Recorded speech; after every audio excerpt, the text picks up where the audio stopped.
안녕하세요. 당신 브랜드 연구소 조연심입니다. 브랜드 하지만 도대체 어쩌라는 건지 모르시겠죠?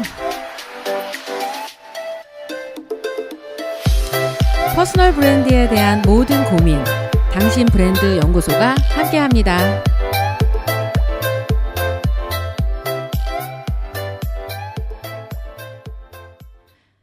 브랜드 하면 가장 먼저 저희가 접하는 게 무언지 생각해 보신 적 있으세요? 이름입니다. 사실 사람들이 기억하는 건 브랜드 네이밍일 경우가 되게 많아요. 근데 그 네이밍에 대해서 그냥 직관적으로 예쁜 이름을 짓는다거나 아니면 앞으로 굉장히 좋은 단어 같은 조합을 이루었을 때 이게 꼭 좋은 브랜드 네이밍은 아닐 수 있잖아요. 오늘은 저희가 이제 지식 근로자로 살아가야 될 분들이 브랜드를 만들기 시작했을 때 가장 먼저 고민해야 될 브랜드 네이밍 만드는 방법에 대해서 한번 소개를 해드려 볼까 합니다. 그 브랜드 네이밍을 어떻게 만들면 되는지에 대한 건 뭐 검색을 통하거나 관련된 책을 보시면 굉장히 많은 사례들이 나와 있는데, 오늘 제가 소개해 드릴 부분 정도만 잘 기억하셔도 내 브랜드 네이밍을 한번 고민해 보는데 도움이 되실 것 같다는 생각이 들어요. 사실은 가장 좋은 브랜드는 본인 자신의 이름입니다.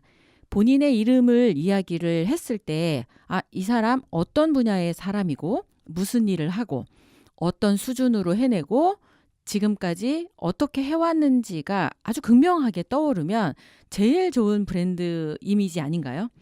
그리고 브랜드 네이밍일 수도 있고요. 왜냐면 그 사람 이름을 불렀을 때 바로 떠오르는 이미지랑 다 연결되기 때문이죠.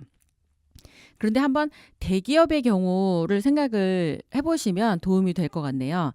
삼성이나 LG나 뭐 이런 경우에도 그 삼성 브랜드 밑에 냉장고 브랜드 따로, 세탁기 브랜드 따로, 그다음에 뭐 전자레인지 브랜드, 에어컨 브랜드 다 따로따로 있잖아요. 그러니까 이 각각의 브랜드들로 사람들은 기억을 하면 이건 냉장고 브랜드인데 나중에 가봤더니 삼성이고 나중에 가봤더니 이게 LG고, 이렇게 되면서 이 브랜드 파워를 이어가는 경향이 있죠. 이렇게 했을 때 도움이 되는 건 또 뭐냐면, 만약에 냉장고 브랜드를 기억했다가 냉장고 브랜드에 리스크가 생겼어요. 그런데 그렇다고 해서 이거의 모 브랜드인 뭐 삼성이나 뭐 LG나 이 자체가 흔들리진 않거든요. 그런 것처럼 조연심이라고 하는 브랜드를 사람들은 기억하지만 조연심이 만들어낸 이 브랜드 네이밍 그 자체에 여러 가지를 기억하게 되는 요소 중에 혹시 하나가 잘못됐다 하더라도 조연심 전체 브랜드가 흔들리지는 않을 수도 있다, 이렇게 생각할 수도 있고요. 직업은 여러 개로 바뀔 수 있어요. 그런데 그 사람이 하는 일의 그 태도라든지 방향, 업무를 취해가는 그런 방향 같은 건 잘 안 바뀌더라고요.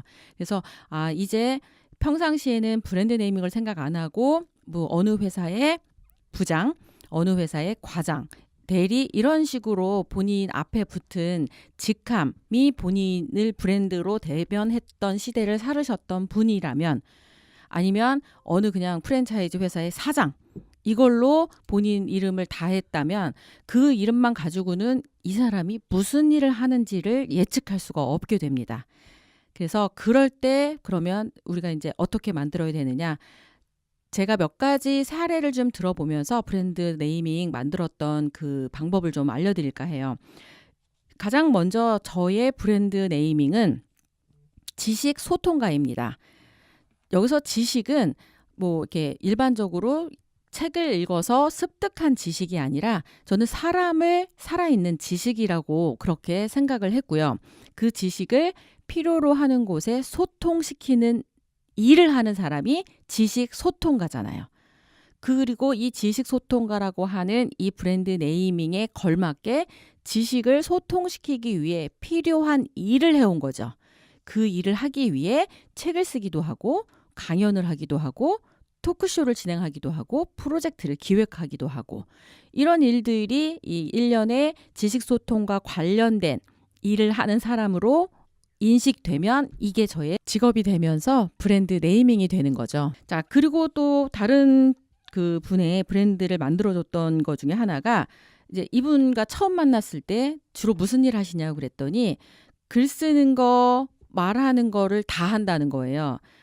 그래서 정확하게 뭘 하시냐고 그랬더니 스피치도 하고 글도 써주고 글 쓰는 코칭도 해주고 뭐 이런 걸 다 해요. 근데 그러면은 어떤 분야의 전문가냐라고 얘기를 하는데 그걸 다 한다라고 평상시 본인이 하는 거는 이야기해봤지만 얘를 하나로 응축해서 정확하게 뭘 하는지를 표현하지를 못하는 거예요. 그분이 이야기하는 거의 핵심을 한번 생각을 같이 해봤습니다. 그래서 말하는 거나 글을 쓰는 거나 전부 다 바깥으로 표현되는 거잖아요. 그래서 그걸 아웃풋이라고 이야기를 했고 아웃풋으로 나오는 걸 어떻게 하면 더 효과적으로 나오게 하는지를 컨트롤해주는 사람이다 생각해서 아웃풋 컨트롤러 요 기능을 생각을 해봤습니다. 아웃풋 컨트롤러로서 그 뭘 해준다? 다른 사람의 생각, 아이디어, 경험, 지식을 아웃풋 컨트롤러가 잘 바깥으로 표현되게 도와준다. 결국은 생각을 표현을 통해서 도와주는 사람, 생각 표현 전문가, 생각 표현 연구소라고 하는 브랜드 네이밍을 만들 수 있게 된 거죠. 그 이후에 그분은 그걸로 브랜드 네이밍을 만들고 명함을 만든 다음에 사람들한테 명함을 딱 내밀었을 때 사람들이 생각 표현 전문가 정확하게 뭘 하는지 알게 된 거죠. 브랜드 네이밍은 이처럼 그냥 직관적으로 얘기하지 않고 이런 그 단어의 조합을 잘 만들었을 때 상대방으로부터 호기심을 유발을 하면서 이런 분야에 이런 일을 하는 사람이구나를 알게 만들었을 때 직업과 연관되게 잘 만든 브랜드 네이밍이라고 볼 수 있습니다. 근데 좀 저를 거쳐가긴 했는데 제가 같이 만들어주지 않았던 분 중에 하나가 영혼 상상가 이런 브랜드 네이밍을 만든 분이 있었어요. 이걸 딱 들으면 영혼을 상상해준다. 뭐지? 같이 꿈을 꿔주나? 같이 손을 잡고 영혼을 탐험하나? 이런 생각이 들 수 있으면서 궁금증, 호기심보다는 좀 뭐랄까 나랑은 좀 다른 차원의 이 일을 하는 사람 같다라는 생각이 들 수도 있을 것 같고요. 이제 또 다른 분 사례 한 명을 더 소개를 해드려 보겠습니다. 이분은 굉장히 잘 나가는 강사였는데 결혼을 하고 아이를 출산한 이후에 집에서 쉬면서 6년 정도의 이 경력이 단절되는 상태를 맞이했던 분이에요. 근데 이분이 이제 다시 사회로 나와서 책도 내고 강연도 다시 시작을 하면서 본인 나름대로의 브랜드 네이밍을 만들고 싶어 했습니다. 근데 이야기를 듣다 보니까 본인과 같은 경험을 가진 분들에게 힘을 주고 그분들의 성장을 도와주고 싶다라고 이렇게 얘기를 하더라고요. 그래서 그 이야기를 계속 듣다가 찾아낸 게 바로 뭐냐면 성장을 도와주기 위해서는 계획을 세워야 되잖아요. 그래서 성장 계획 전문가라고 하는 그런 브랜드 네이밍을 만든 이후에 이분이 성장 계획을 돕기 위해서 하고 있는 게 습관 만들기 프로젝트 해가지고 100일 프로젝트까지 하더라고요. 이제 1년까지 간 것 같아요. 그래서 짧은 기간, 긴 기간 본인의 어떤 목표이든지 간에 그 날짜와 함께 습관을 들이는 걸 다른 사람과 공개하면서 만들면서 습관을 들이는데 궁극적으로 그 일을 하는 이유가 다 뭐다? 그 사람의 성장을 도와주는 거예요. 그래서 성장 계획 전문가로서 자신의 포지셔닝을 지금 잘 만들어가고 계신 분이 계시죠. 얼마 전 파블로를 읽어요에서 소개했던 여자 인생의 판을 바꿔라의 저자 이은주 저자님이 바로 지금 말씀드린 성장 계획 전문가로 활동하고 계시는 그 장본인입니다. 자, 이제 도대체 그런 브랜드 네이밍 내 거는 어떻게 입각해서 만들면 좋은가? 국제 기준을 먼저 한번 소개를 해드려 볼게요. 브랜드 네이밍을 이렇게 딱 들으면 평가를 하는데 평가 항목에 10가지 요소가 들어갑니다. 브랜드 네이밍에 들어가는 10가지 요소는 의미성, 독해성, 식별성, 발음 용이성, 스펠링 이미지, 국제성, 기억성, 소리의 인상, 기업 이미지 반영, 스펠링 밸런스 이렇게 해가지고 이 10가지를 이 원형이라고 하는 거에 각개 꼭지점처럼 10개의 점을 찍고 지금 말한 이 그 네이밍 평가 항목을 집어넣은 다음에 브랜드 네이밍을 딱 듣고 나서 이 브랜드 네이밍이 얼마나 의미가 제대로 있는지, 읽으면 독해가 되는지, 다른 브랜드 네이밍과 식별이 가능한지, 발음이 용이한지, 그리고 스펠링 이미지가 얼마나 아름다운지, 그리고 국제적인 거로도 통용이 되는지, 그리고 한번 들으면 기억에 남는지, 소리의 인상이 얼마나 인상적인지, 그리고 그 기업의 이미지 반영이라고 했으니까 저희는 이제 개인이잖아요. 그 사람의 이미지가 얼마나 잘 반영이 됐는지, 그리고 스펠링의 밸런스, 이게 딱 효과적으로 잘 되어 있는지를 평가해서 요게 각각의 0점부터 10점까지면 10점 만점에 가까웠을 때 이 브랜드 네이밍이 굉장히 효과적으로 다른 사람한테 매력적으로 어필될 수 있다. 이렇게 이야기를 해주더라고요. 그리고 브랜드 네이밍을 만들 때 무조건 길게 만드는 게 용이한 게 아니라 3, 5, 7 이 정도로 딱 끊어지는 이런 글자 수가 기억성과 발음에 용이하다고 합니다. 그래서 저도 제 이름 앞에 붙이는 걸 그냥 지식소통가 이러면 딱 5자잖아요. 그리고 대부분 길어봤자 생각, 표현 전문가, 성장 계획 전문가 이런 식으로 그 다음에 셀링 포인트 디렉터 이렇게 하면 사실은 길어봐야 7자 이내로 딱 떨어지게 되기 때문에 그 브랜드 네이밍을 들었을 때 사람들이 훨씬 더 기억하고 발음도 용이하다 이렇게 생각하면 될 것 같고요. 브랜드 네이밍의 또 전제 조건이 있는데 아까 얘기했던 그 국제 항목을 조금 더 쉽게 풀어보면 심플 해야 되고요. 호기심을 좀 주면 효과적이고 첨단 욕구가 들어가도 굉장히 효과적인 브랜드 네이밍을 만들 수 있고요. 커뮤니케이션과 자기관리가 그 안에 전제되어야 됩니다. 미래지향적이면서도 친근한 개인의 이미지를 표현하면 도움이 되고요. 어감, 뉘앙스라고 하죠. 에서 그 개인의 또는 기업의 이념이 풍겨나면 훨씬 더 효과적인 브랜드 네이밍을 만들게 되고 가장 쉬운 건 발음이 쉽고 기억성이 좋아야 한다. 어차피 기억에 남아야 하기 때문이죠. 저희가 이제 이 브랜드 네이밍을 만들고 나서 다음번에 만들려고 하는 건 브랜드 명함입니다. 이제 어느 기업에 속해서 기업 명함을 받게 되면 그 사람이 그 기업을 나오면 또 다른 기업 명함을 받게 되잖아요. 그런 게 아니라 그냥 자신 개인의 브랜드 명함에 포함되면 좋은 게 뭐다라고 하는 거는 바로 본인의 브랜드 네이밍 그리고 본인의 사진. 왜냐면 사진은 잘 안 바뀌잖아요. 바뀌나? 그리고 본인의 연결 가능한 SNS 채널, 그 다음에 캐치프레이즈, 뭐 여기에 이제 SNS 채널에 블로그가 있으면 블로그 주소라든지 아니면 본인을 표현할 수 있는 홈페이지 주소, 연결될 수 있는 뭐 쇼핑몰이 있으면 쇼핑몰 이런 것들이 표현이 되면 되게 좋고요. 그 다음에 그 명함의 앞장과 뒷장이 있잖아요. 그래서 본인의 프로필을 강조할 수 있는 대표적인 것들을 그 이제 뒤쪽에 넣어주면 좋은데 거기에 만약에 네이버에 본인 이름만 검색해도 본인이 누군지를 알 수 있다 그러면 네이버 검색창 표시하고 조연심 이렇게 표현해놔도 되게 효과적이고요. 아니면 본인이 대표적으로 띄우고 싶은 무언가 활동을 띄우고 싶다 그러면 네이버 검색창에 당신 브랜드 연구소 해가지고 그 검색창 이미지를 집어넣으면 명함을 받고 사람들은 딱 그 이미지를 기억하거든요. 그랬을 때 본인이 하고 있는 일과 연결될 확률이 굉장히 높습니다. 자, 브랜드 명함 기획은 이런 거죠. 브랜드 명함은 회사나 직함이 아닌 나 자신을 표현하는 나 명함이다.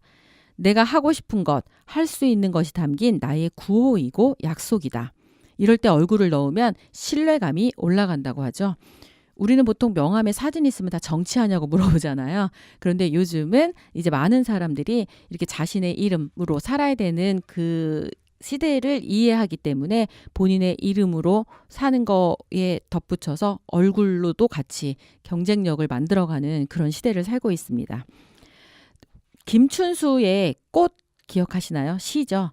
내가 그의 이름을 불러주기 전에는 그는 다만 하나의 의미에 지나지 않았다. 내가 그의 이름을 불러주었을 때 그는 나에게로 와서 꽃이 되었다. 결국 브랜드 네이밍은 내가 만들지만 누군가가 불러주어야 되는 거잖아요. 그러니까 아무도 부르지 않는 브랜드 네이밍을 가지고 있다라는 건 이건 기억나는, 끌리는 매력적인 브랜드 네이밍은 아니라고 이야기를 해드리고 싶네요. 그리고 더 많은 사람들에게 영향력이 미칠 때 그 브랜드는 막강한 파급력을 갖게 되거든요. 그래서 사실은 브랜드 이름이 중요하고 이 브랜드 이름의 네이밍의 중요성을 이야기한 사람으로는 포지셔닝과 마케팅 불변의 법칙으로 유명한 알리스라고 하는 사람이 있는데 브랜딩에서 가장 중요한 의사결정이 제품이나 서비스에 붙이는 이름이라고 했습니다. 이거는 저희가 브랜드 네이밍을 해서 꼭 나 개인의 이름을 말해주는 그 브랜드 네이밍 말고 내가 하는 일이 이제 상품이 되고 서비스로 바깥으로 보여져야 되잖아요. 그럴 때 붙이는 이름들도 굉장히 중요하다는 거죠. 제가 지금까지 했던 브랜드들은 이런 거예요. 개인 브랜드 사관학교. 이건 딱 개인 브랜드를 만드는데 되게 혹독하게 뭔가를 훈련시키는 사관학교구나. 네, 맞습니다. 그런 사관학교가 있었고요. 그 다음에 300 프로젝트.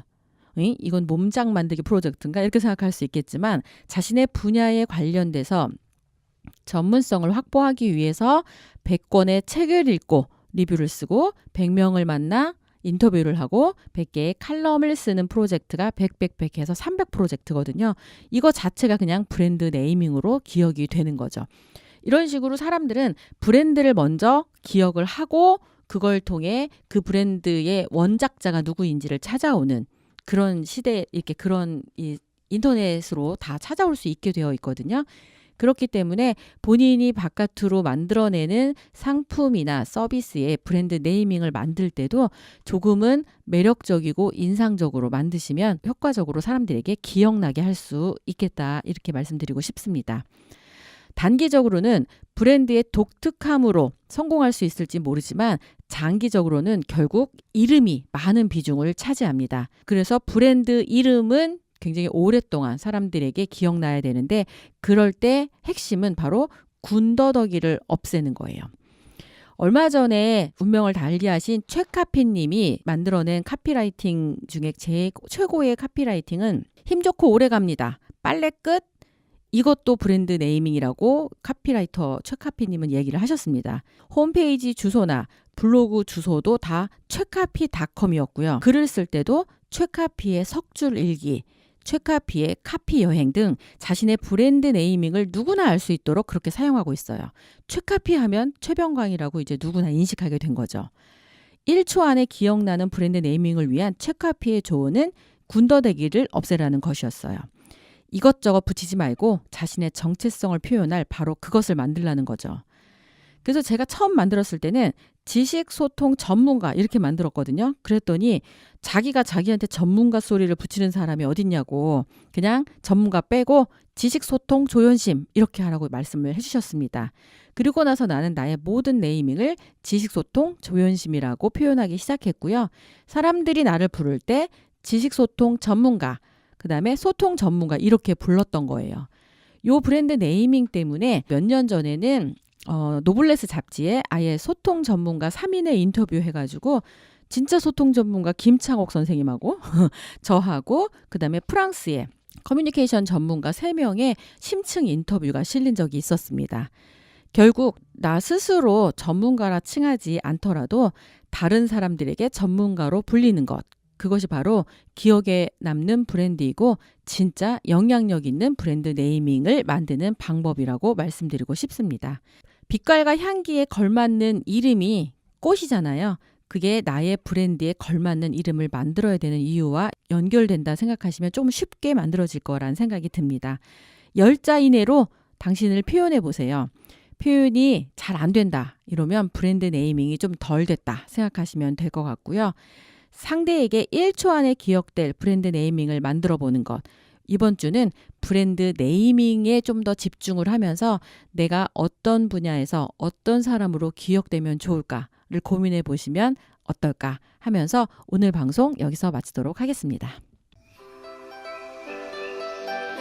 당신 브랜드 연구소는 퍼스널 브랜딩 그룹 MU, 생각표현연구소, 셀링포인트 연구소, 브랜드 컨셉 디자인이 함께합니다.